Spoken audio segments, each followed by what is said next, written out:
Everybody, and welcome to another episode of the Ad Project Podcast. Today, I'm really excited for the episode. So we have Kylie Jarvin in from our team on. Kylie, welcome to the podcast.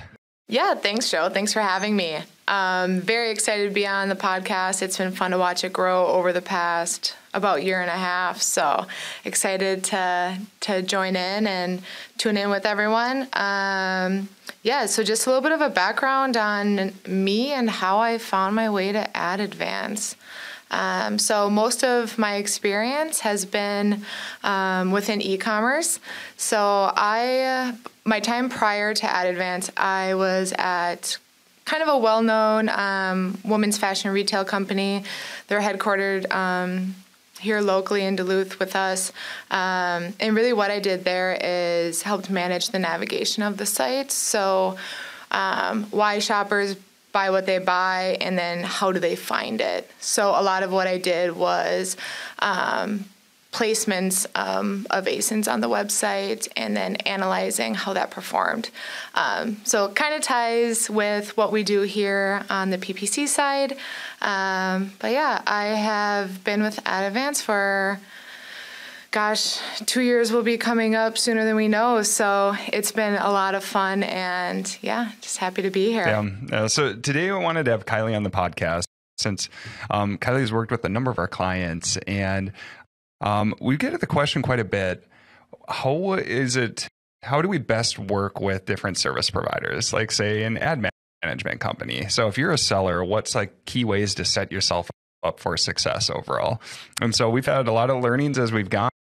We've seen some relationships that have worked really well, others that we've had to learn from as we go and then help to kind of course correct. And so there's certain pieces that we've taken away that really helps out with that client relationship and really helps to build that team overall, because you're hiring your service providers to be parts of your team and they should be helping you grow your business and help you achieve your goals. So just wanted to get Kylie's perspective on kind of what she's seeing that makes for a successful relationship. And so maybe to kind of split it up, maybe we start at like the start of the relationship. So when we're onboarding a new client, kind of what that looks like, and then we can work from there. So any key things you've seen kind of from the initial stages that you feel really set us up for success? Yeah, absolutely. So right off the bat, after you go through what typically is probably a screening process, regardless of what agency you're working with, you'll be assigned an AE most likely. And right off the bat, the most important thing is to provide as much information as possible. I always tell my clients no information is bad information, especially in the beginning. The more I know about your company, your brand, your products, the better. And no one knows your products and brand as well as you do. So any information is definitely key. Yeah, and I think that's been a big piece too. It's like sometimes sellers will come into the relationship and then just assume that the service providers will know best. But there's a lot of key pieces that we need to communicate on the front end. And so some sellers are much more focused on really sales expansion, and margins aren't as critical. Others are very margin and ACoS focused. There can be products that are at different life cycles. So, some that are just getting launched, others that are well established. Just the viewpoint on how these different products are going to do. Like, how much do we want to invest in each of these individual products as we go? Right. And so I think just really being able to communicate what those key goals are. If we look back at some of the times where we've had rough starts, it's just because we haven't been aligned on what those key goals are, or just getting some of that context for, say, some of the products and how we should approach them. I feel like just being able to really communicate from the start, like you're saying, is so critical, just to make sure that we're in alignment and moving in the same direction. Right, absolutely. And a perfect example of that would be, let's say I take on a client, we have our first call. Right away, I want to know who my point of contact is, who should be getting the reports, who I should be setting up a monthly meeting with, right? Because communication is key.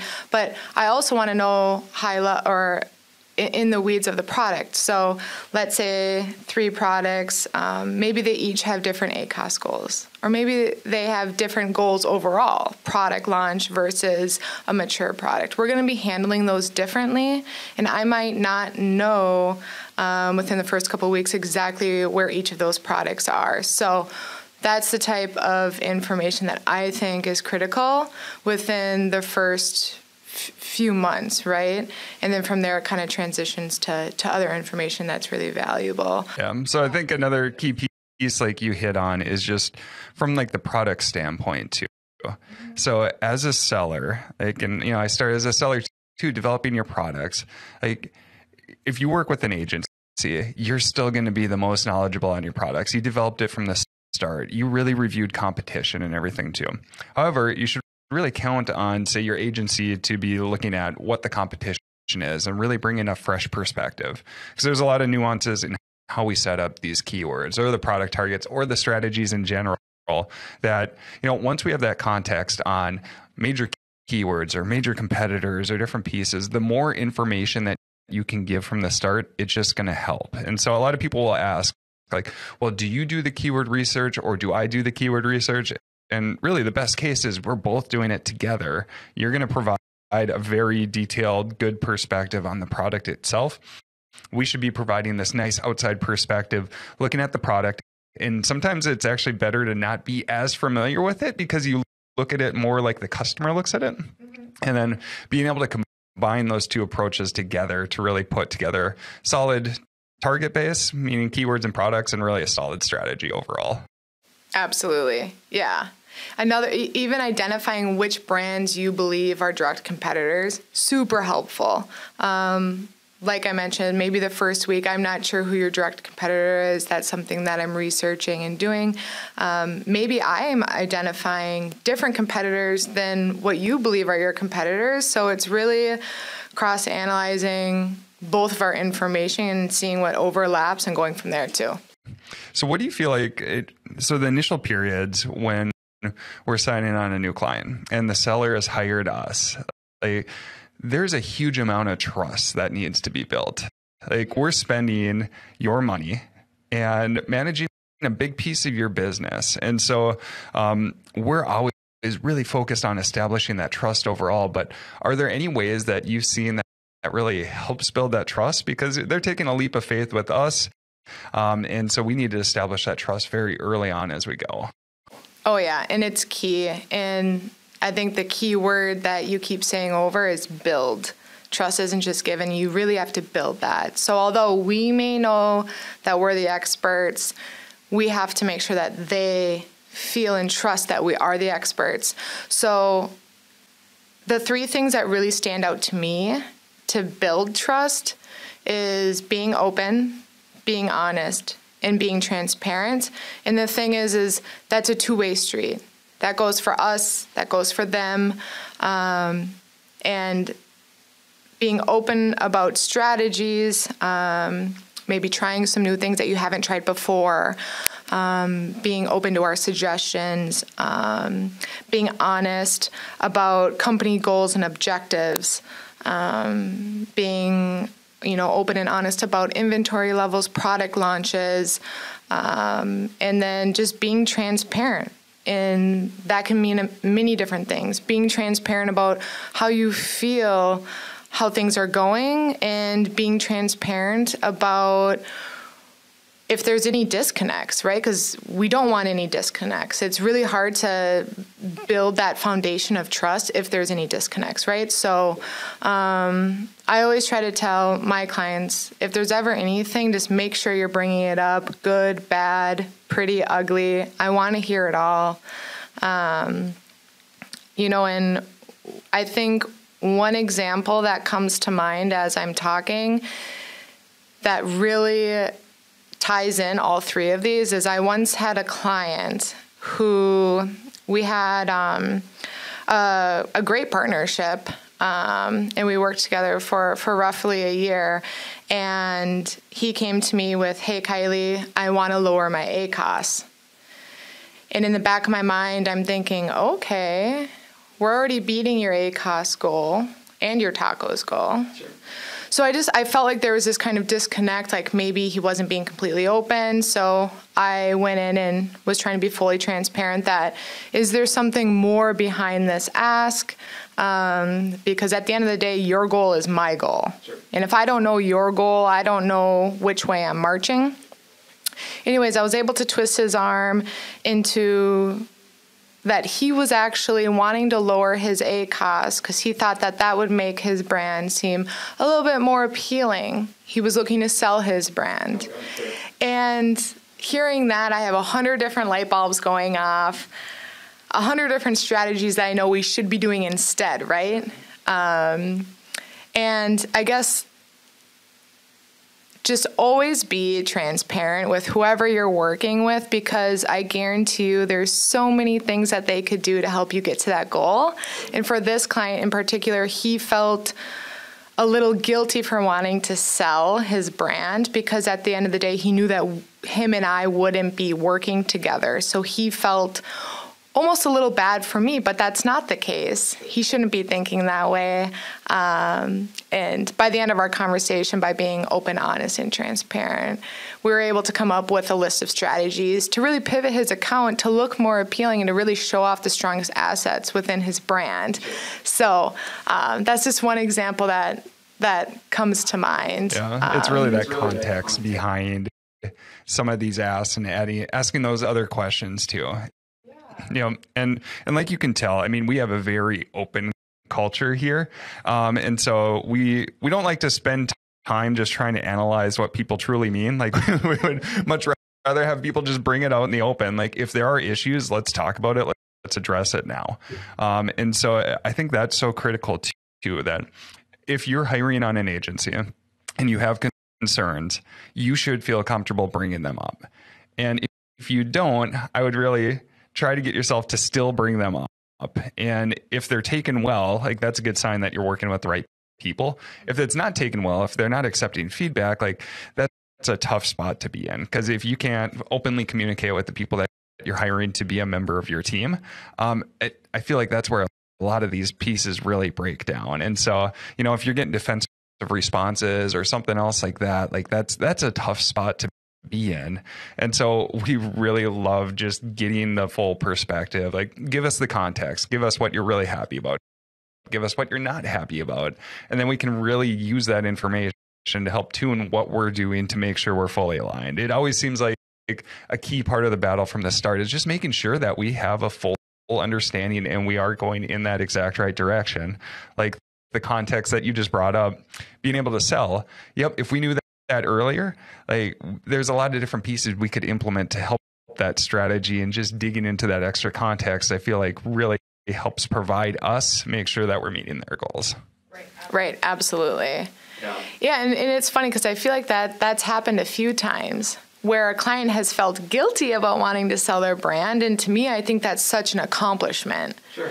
And it's always fun seeing a brand, the full cycle. Right. And sometimes we still end up working with that brand in the long run. So yeah, never feel guilty or anything like that. Transparency, openness, it's all for the best. It really does create the foundation of trust, and trust is key. Yeah. It probably looks a little weird from the outside too, because we've had celebrations where we've lost clients, but we've lost them because they started out just like I did, like growing their individual brand and grew it up to this big brand. And they had a huge payday selling it to an aggregator or somebody else. And I don't know, there's nothing more fulfilling for me to see that and see somebody else's life change and just know that we were able to help them along that journey. And so, yeah, it's kind of strange for us to take a look at it and be like, man, why would you be withholding that? Like, we're excited for you. Like, this is awesome. But I totally get it too, because they're thinking through like, well, yeah, you might not be working, but I don't know. At the end of the day, you got to have fulfillment in what you do. There's nothing cooler than seeing somebody grow their brand and being able to sell it. Yeah, such an accomplishment too. Yeah. What do you feel about like communication? And so what's like typical? I know it's probably going to be different for different clients as you go, but what have you found for like good ways for communication, like cadence? Like, how do you usually set that up? Yeah, absolutely. So right away in the beginning, what we call the lining out period. So when we onboard a client, 4 to 6 weeks, communication is critical. It's always critical, but especially within those first 6 weeks, right? So for me, I'm always going to be sending updates. Within those updates, I'm asking questions or even permission. So maybe you're hitting budget at noon. Sure. I'm seeing that we're within your ACOS target, right? So then that leads a profit gap. So I'm asking, hey, I would recommend we increase budget by 20%, for an example, right? Sure. If I don't hear from you in a few days, in my eyes, that's a few days wasted, right? We could be doing so much more in the account where there's so much potential, right? So I think just having that good communication, developing that strong communication line right away is key. It's critical. From there, I love to go ahead and jump on a monthly call, right? Because I want to be transparent about what I'm seeing in your account and being transparent about where your opportunities are and where I think we could really take things. Of course, within that month, we're still talking over email. You're still informing me about product launches. Maybe you have goals for broken out by quarters. I'd love to know, because I love to work towards a goal. And like I mentioned before, I want to make sure I'm marching in the same direction you're marching, Otherwise, there's that disconnect. So communication's key. Zoom meetings are even better. I like to be able to see my clients face to face. Makes things just a little bit more personal. I like to kind of know them on a personal level. I'm very passionate about my clients. So, I think just making sure that there's never a stale moment of communication, right?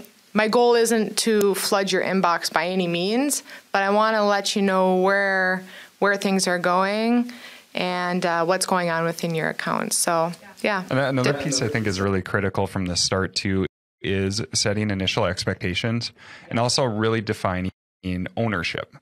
So that's another key value that we have is ownership, and making sure that we have clear ownership for, anything that happens here, and then everybody takes responsibility for what they own.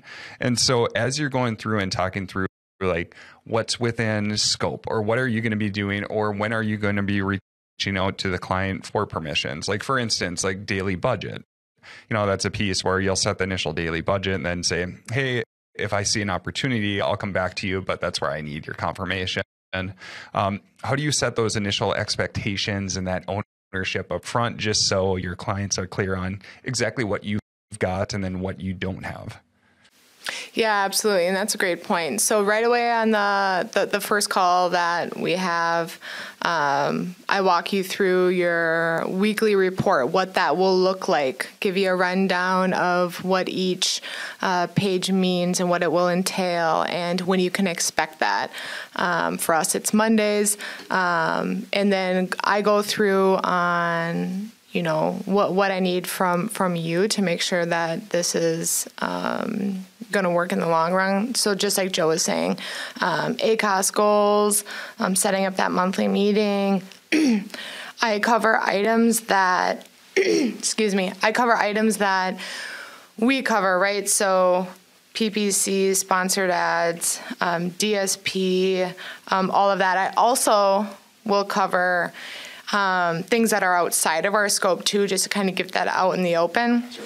So listing optimization, video creation, those inventory management, those are pieces outside of our wheelhouse, but I always create a space where if they need that information, to not hesitate to ask, right? Because we're all in the Amazon space. Everyone has contacts and whatnot. So I kind of set expectations, give them an overview of the resources we have at their fingertips, and then I also touch on what's outside of our scope, again, trying to diffuse any possible disconnect in the future. Sure. Yeah. Yep. Yeah, I totally agree. And I think it's critical from the start too, if you're bringing anybody into your team or hiring any different service provider, like advertising management, making sure you're really clear too on what the scope is from the start, and understanding, okay, is listing optimization included with this?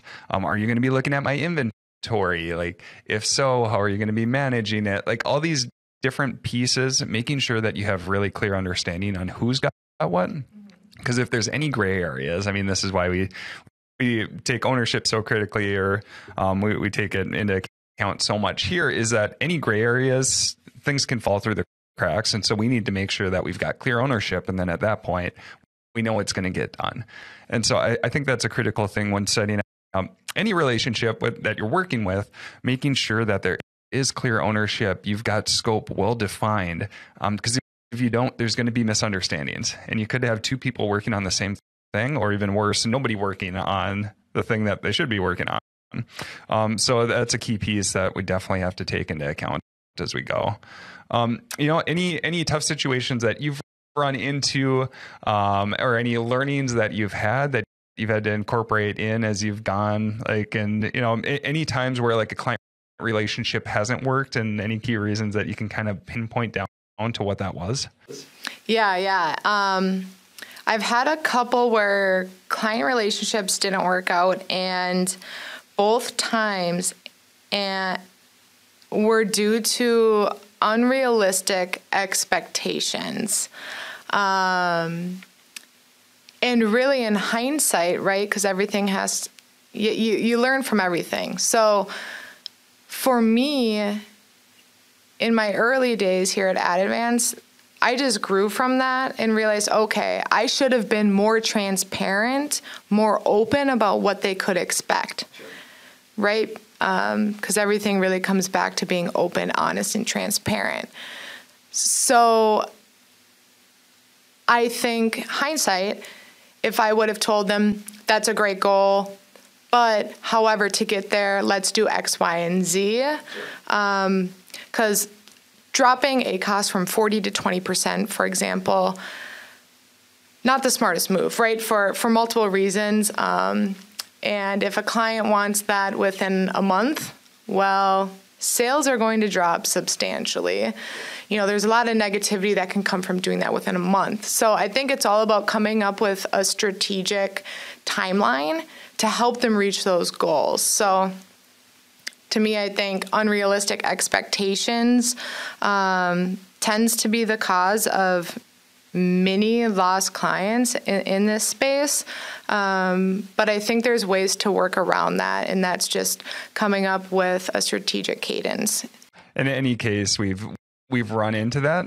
I think it always comes back to us too, in not setting those expectations right from the start, or not painting the picture right from the start. We do have instances where I feel like we have done a good job at painting that initial picture, but then we didn't get the full context on what was expected from the client too. Mm-hmm. And that led to, like, down the road, they weren't happy. And it's like, whoa, wait a second. Like, I thought we all agreed on this piece, and now I'm hearing a completely different goal. If that's the case, we can get there, but there's other outside consequences to that too. Like, for instance, dropping ACOS from 40 to 20% may make sense in certain cases if you're really struggling for margin, but you should expect some sales declines to come along with that too.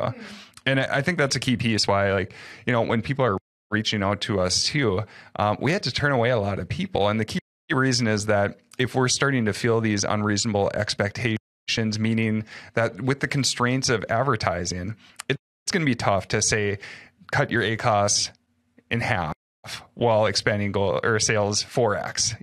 We'll get that. And it's like, there's no magic bullet to be able to do that.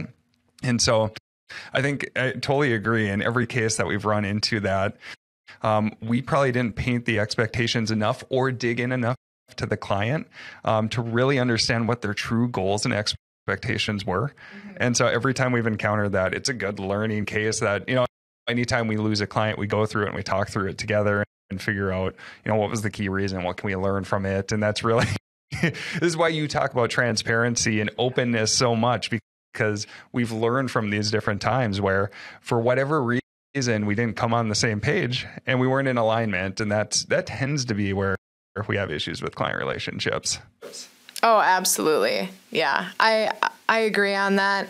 The only other thing that I can think of a common reason maybe why a partnership wouldn't work is if we never hear from them. Sure. Communication is key in everything if you want something to be done correctly. And so, yeah, I would just say keep the communication open. If anything changes, make sure to let us know. And then once that trust is built, I feel like the foundation is set and we set ourselves up for a good partnership. Sure. Yeah. We've had some cases where somebody is hiring us and we're trying to reach out to them to just confirm, say, advertising is going really well. It would totally make sense to increase budget by a bit. Or there's these different products we found we're not even advertising for. We'd love to start advertising for them. And we just never even get confirmation back or responses. And so I think another key thing is if you're bringing somebody on, just know that we're going to be taking a lot of it, but we still need confirmation. We need that alignment as we go. And without that communication, it makes it really hard. And in some cases, it can be frustrating just because we know that the sellers that we're working with are leaving an opportunity on the table there. And so I think that again, it comes back. So, just to kind of recap this episode, really it all comes back to communication, building that trust through transparency and making sure that we're aligned on goals from the start. If there's any concerns, bringing them up right away as you go. And then making sure that just from the expectation standpoint, that everybody is painting the full picture. There's constraints we work around every day within PPC and Amazon DSP. And so just making sure that those are completely open and that, all right, here's our options. If we go this way, here's the second order effects of that and making sure everybody's on the same page. So if you can establish all those key pieces from the start and you're working with the right person who can also provide that performance, I think you're going to have a long-term lasting relationship that's going to really help you hit your goals. But like anything, it takes a lot of work to get there and establish that trust. Yeah. So any other key pieces that you had? No, I think that summarizes. Just be open, honest, transparent, make sure clear goals are set so that you're all marching in the right direction and go from there. I mean, yeah, trust is everything, especially in the Amazon world. So, yeah. Well, Kylie, thank you for joining the podcast. It was awesome to have you on. And for everybody who's listening, again, thanks as always for listening to the Ad Project podcast. If you're listening on a device where you can give us a review, we would love a review. That'd be awesome. Or feel free to come check us out on social. If there's any content that you're definitely looking for, let us know and we'll put on a next episode. So thanks again for listening and we'll see you on the next episode.